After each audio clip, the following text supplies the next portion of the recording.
G'day guys, it's Enno from Fantasy Tag TV. Welcome back to another video. Today we're doing the round 9 review for my dreadful score, as you can see, 21-33. So had a good week last week and straight back with another poor week this week, which we've had most of the season, but didn't drop too far. So, you know, back down 3k spots to 19k, but we wanted to continue the rank rises, and it just wasn't to be this week.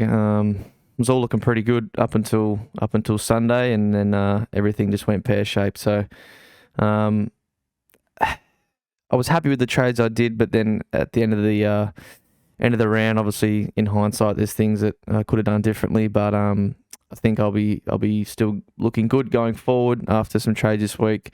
Got a few things to deal with. One of them being Jack Steele, of course, but yeah, so just inside 20k, got 20 trades left and got the one boost left. So let's see how we can use it. I think we'll definitely be using it this week and then we'll be out. But yeah, that's sort of the aim of them, isn't it? So let's get across to the team and see how they went.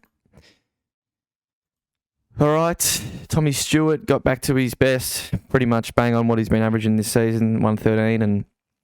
And yeah, can't be too upset with him. Didn't watch a hell of a lot of that game, I'll be honest. But yeah, he's ticking along nicely. I think his break-even's massive this week, so if you're eyeing him off, he might be ready to get in maybe just before his buy, or he's got the middle buy, so maybe just afterwards, but he should drop below 600k again, I would imagine. And then you're probably right to snap him up then. Sicily, ridiculous how good this pick's gone. Like, I got him in a month ago, but if you started him, obviously you've been laughing all year at for 440k or whatever it was, and it's just been ridiculous. Just scores points for fun, really. Demands the footy, gets a lot of spoils, obviously playing key defence, but it just does everything, really. Takes majority of the kick-outs, not all of them, but he does demand them a lot. So I can't see anything going wrong with Sis, unless God forbid he gets injured again, but he's looking ready and he's fired up, so looks like he's going to be the next captain. He's obviously doing it at the moment with McAvoy out, and I expect him to be the captain sort of next year and moving forward. So, yeah, always loved Sis as a player, and he's playing really well. Shorty, bit of a different role for him this week. He was coming off the half forward flank and then sort of pushing up to still be around the ball, but I don't know, man. Even I said it after the West Coast game, I wasn't totally sure that this midfield thing would work for too long, or how it would work once you come up against some pretty good midfields. But yeah, Hawks, they've actually been pretty decent this year. They've had a couple of poor performances, but for the most part, they've been pretty competitive. So look, he eked out an 88, but I would personally love to see him. Look, for SuperCoach reasons, we want him behind the ball, I think. Is where he does most of his damage, and it's sort of just obviously easier to get the ball back there. But I think a little bit of mid-time will still continue. So, yeah, we'll see. When it's when we come up against really good teams, I just don't know how he's going to go against bigger bodies. But obviously his role is to more play outside and get fed the ball. But we're not the greatest midfield anyway at the best of times. So, there might be games where we get smashed in the contest. He might just not get his hands on the ball as much, where down back it's sort of a lot easier. So just we'll see how that goes moving forward. But yeah, still managed to get out a pretty respectable score. Georgie Hewitt back into the team and back with the bang. Just a key cog in that midfield. He feeds it out to the rest of them, and he's just really solid player. Been a really good pickup for Carlton this year, so happy we held him. Dawson obviously had him all year as well. The only change I made in my defence is getting Sicily in. Everyone else here we started, so actually sort of nailed the defender picks to an extent pretty nicely, besides obviously not starting Sicily. There's other guys like Crisp and Sinclair and Doherty that are also going really well. There's a lot of defenders going well this year, so Dawson's just chugging along pretty nicely. Maybe he's not quite top 6, but he's really not far off the mark, so happy with him. Dacos, now that you can see the cash in the bank. I probably should have mentioned my trades were basically sidewaysing Jared Berry in the midfield to Darcy Cameron, which we'll talk about later. And then I just got in 2 rookies, so I think I flicked off McDonald and Ward and got in Carroll and Rioli. So that hasn't looked great for those 2 rookies either. Darcy Cameron was good, but I had the cash in the bank to maybe skip one of those rookies. So, skip a Rioli, skip a Carroll, and just go Dacos straight up to crisp. I was thinking. Obviously had the cash to do that, but I just wanted to bank on Dacos getting, a respectable score, which he kind of did. You take a 69. And I just thought the rookies might be more important going forward, but they didn't turn out too great. So obviously we'll be spending the cash this week, but I was going to get rid of Dacos, but I will be doing that this week, I believe. DeConning, he's good again. He's become a really solid player over 10 games, less than 10 games, in a pretty key position. So he's been really impressive. And Hinge sort of worked himself into the game again. His role's decent enough. It's just sometimes he doesn't find the pill for a bit. But he will be on my field, I believe, going forward, maybe for a week or two until his bye. And then he'll be going since I'm getting rid of Dacos. So we'll be relying on him. Maybe I feel DeConning. It's undecided, but we'll talk about that later. Lockie Neal, had the captaincy on him. Didn't take McRae and just went with him. Turned out not too bad in the end. Obviously didn't lose too many points. Lost 2 from McRae, and then didn't go the next man, Clary, who only scored 99 against West Coast in the end. But happy with that. Took Miller, he was really impressive against Freo, controlling the midfield there. So he looks back to his best that we saw for majority of the second half of last year. McRae was solid again, just a really sort of cruisy win for the Dogs, a lot of points to be shared, so he didn't really get a large part of it, but just chugged along nicely. Cripps was a bit of a weird one, playing a bit of ruck from what I could see the first half, and then had a big second quarter, and then just sort of, I don't know, didn't mope about, but he was good at patches, but other mids were doing their part, so he didn't really have to carry the load or be the star player like he has been for most of this year. So I don't expect that from him too much. I think he should bounce back in the coming weeks.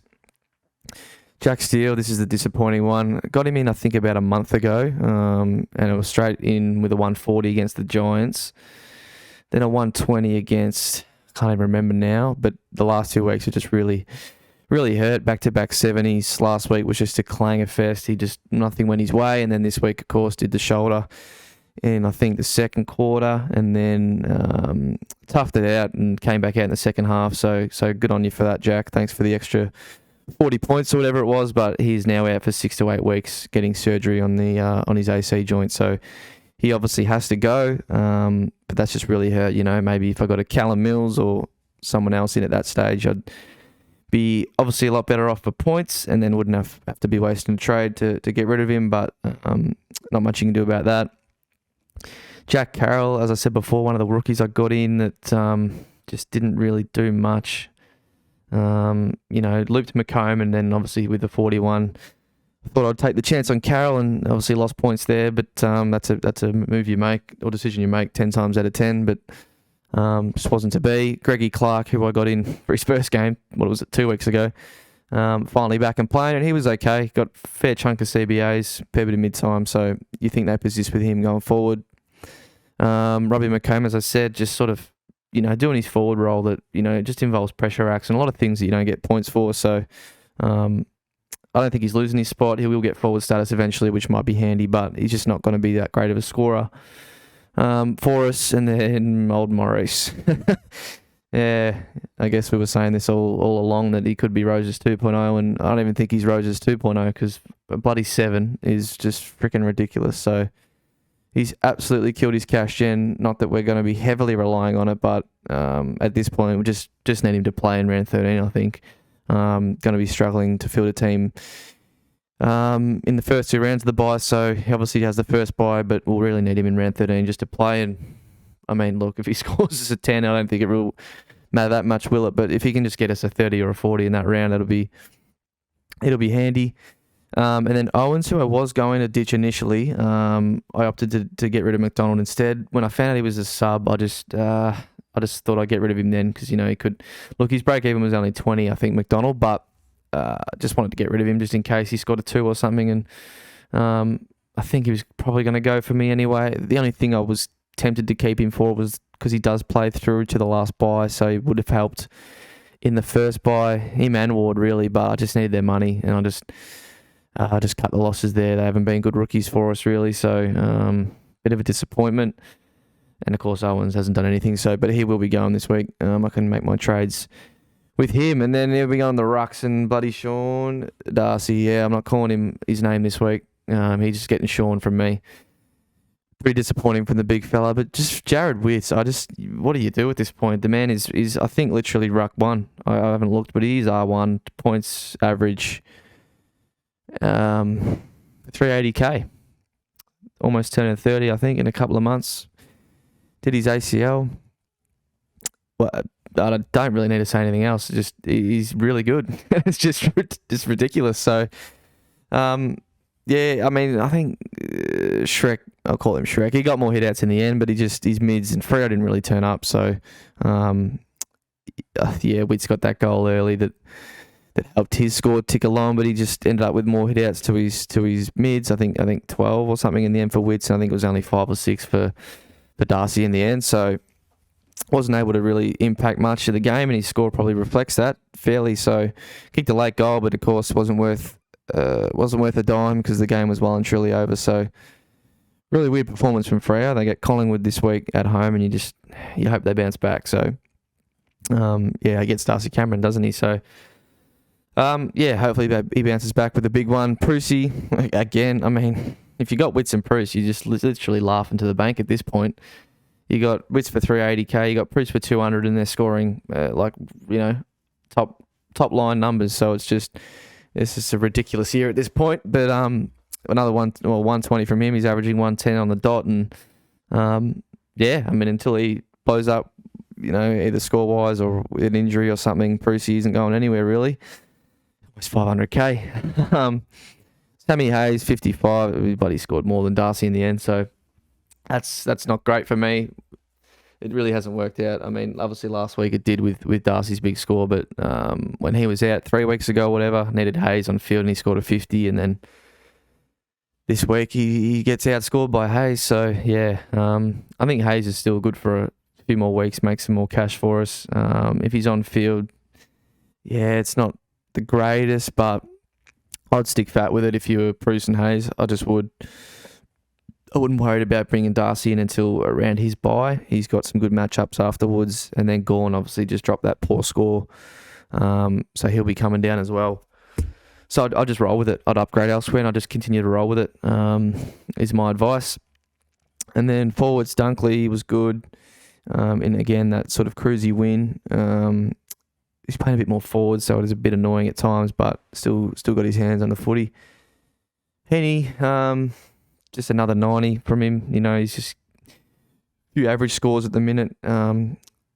Just can't seem to finish his goals at the moment, so hopefully he turns that around. What does he get? The Blues this week, so something with Henny. I'll probably bring it up on the podcast, but I've seen a lot of people saying, "Oh, he's not a top forward anymore. Looking to trade him out. His CBAs are gone. Blah blah blah." Just call the Jets, man. He's not a guy you want to rely on big CBAs anyway. He still plays a lot up around the ball as sort of the outside player. I don't even think we want him, or you do want him inside the contest for too long anyway. He does more of his damage on the outside in space. So I don't care that he's getting one CBA. He's still spending a lot of time up around the ball. And he just needs to finish his goals. He'll be scoring tons the last few weeks if he's just kicking straight. So I'm not worrying with him. There's a big game coming from him, always with Henny around the corner, so not worried at all. Cogs is one to worry about. That's a 37, so his break-even's shot up. He's not going anywhere for me. The fact they've got West Coast this week, and then I think they get North not long after. So bigger issues, but it is a little bit concerning. But hopefully with a new coach, Leon gone, Cogs can turn it around. But yeah, it just didn't look too great yesterday. Butters bounced back with a ton. That was good to see against North. Obviously, a bit of an easy kill, but put some confidence in. He just does tend to score in really hot patches, puts on 20 points, gets a few touches in quick succession, and then does go missing for some parts of the game, but that's just, the nature of him as a player. So, maybe he has to go eventually. Depends on the DPPs in round 11, round 12. just be something to monitor. But yeah, happy with him. Darcy Cameron, so yeah, just took this punt, something in order to try and catch up or, make a different move. Obviously, we'll just be holding Cameron through to his bye, so he'll help, obviously, in the first 2 weeks. That was also part of it, especially in the forward line.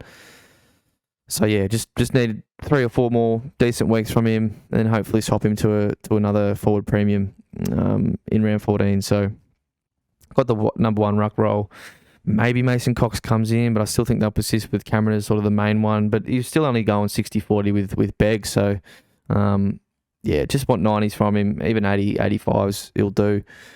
And then he can sort of hover around 450k and I'll make a swap in round 14. So, does get a couple of good matchups, but does have a couple of hard ones too. I think he gets, gets Darcy, then Gawn. I think next week and is Darcy, and then in about 3 weeks it's Gawn, but he gets, I think, the Hawks and maybe the Blues in there. So a couple of easy ones too. But yeah, just need him to round 14, and then we'll flip him. And then Nick Martin, just a tougher game on the SCG for a winger. The Blues obviously got battered as well, but that hasn't stopped Nico in the past. But yeah, dream time on the G this week. I'll be fielding him again. Corey Durden, I mean, we love that. Bounce back with a 70, or not bounce back, but come back with a big score to kickstart a lot of some good cash gen. So we'll be definitely holding him, and that is really, really positive now. So he's still got a really low break even. And he should bounce up. Can he get to 300? Who knows? But that would be awesome. And then Paulie Curtis, are probably just going to get 40s from him for whenever he plays. So he'll never see my field, but I do like him as a player. He's playing for North, so you can't expect too much from him. Just need him again to play in the bye round. So I think his job security is good. You've got to get games into guys like that down at North. So that is the team. So we'll get across to what initially trades I'm thinking for this week. And obviously Jack Steele, he has to go. And then my plans, as they initially were, are Dacos. And then the third one is, look, I'll be doing Dacos to Buku. And then, as I said, I'll probably be fielding Hinge is my preferred option, I think. I mean, DeConnie's been outscoring him, but it's just the nature of the role. So we'll get in Buku. Was probably the best cash cow this week outside of Greg Clark, if you don't have him, of course. And then we've got 1 mil sitting here, or 1.1 even. So I think I can just get rid of Owens and get in 2 top line mid primos. So obviously Steele's more of a sideways, and then we're just upgrading, from Owens using Dacos cash, and then obviously the cash that I banked last week, and we've got a choice. We've got a few choices. So we've got Mills is 670. I just don't see the point in that. It probably puts you back too far with future upgrades. And let's say I went Mills, what does it leave me? 564. So the option here would obviously be Andy Brayshaw, but that is an option. I just don't know how much I like it. And look, I'd love to have Callum. Don't get me wrong. I actually love both these guys, but Andy, I don't know, that Freo performance in the weekend, it just doesn't sit too well with me. But and just the way Andy scores, I don't know. He didn't kick a lot in the weekend. He only had like 6 or 7 kicks. It's a little bit concerning, but that's one option. Or the one I am probably leaning towards the most is getting in Rory Laird and then getting in Christian Petrarca, who was in great form on the weekend. So that's what I'm leaning towards. I'll just show you what it looks like. So they're probably the 2 options. I don't really see anything. I mean, I could get a defender and a mid instead of 2 mids, but I really want to fix it. I mean, if Carroll scored well, I'd probably do that instead. But he just, it didn't fill me with a lot of confidence, that performance. And I'm not even sure how he looks going forward as far as his job security. So we won't be fielding Buku. He'll just be sitting at D8. Hopefully get some games for another month. And then we'll probably field Hinge, but maybe DeConning. I'll have to make the call. Won't be able to loop that. And then that does fix up. We only got Clark on field here at M8, and then if we go down, obviously got Darcy, Bruce, and then we've got Nick Martin at F6. Sorry if I can fix this screen. So yeah, I mean, I guess D6 is probably the weakest position now, but I think Minge scoring 80s in his role about a month or so ago before he got injured. So I know he hasn't been great the last 2 weeks, but I still think there's enough there for him to just. I mean, it's only probably 1 or 2 more weeks that he's sitting there, and then he'll be gone as well, and probably DeConning. So probably look at Cleary next week if he can keep his spot in the doggies lineup. Let a few more rookies make some cash because I don't think I can upgrade next week. So I'd probably just sit and grab a rookie or two. That'll be out of boosts down to 17 trades. And see how we can go moving forward. So probably stick to Eon Durden, probably maybe leave it on McComb, maybe Carroll. But that's how we're looking as far as captaincies. What do we got? McRae's got a pretty good record against Gold Coast, I believe, and down at Mars. Although last time he only scored 90 because of his bloody roll and Bevo, but probably stick it on him. Maybe you can go Cripper on the Friday night. I do like VC with Cripper. I don't like the captaincy with him, but I don't mind a VC. But again, I may not have a loop at all. I think Maurice will play, even though he scored a 7, but I think he'll continue to play, especially with Dreamtime this week. So I don't see him getting dropped this week. But I may not have a loop here. So I have to think about some straight captaincy. So maybe Neil against Hawthorn. That's not a bad one either. So maybe just leave the C on him. But thanks for watching, guys. We'll see you on the podcast, and I'll see you in the next video. Cheers. Got the mojo deals, we been tripping like 80. Pulling out the coupe at the light.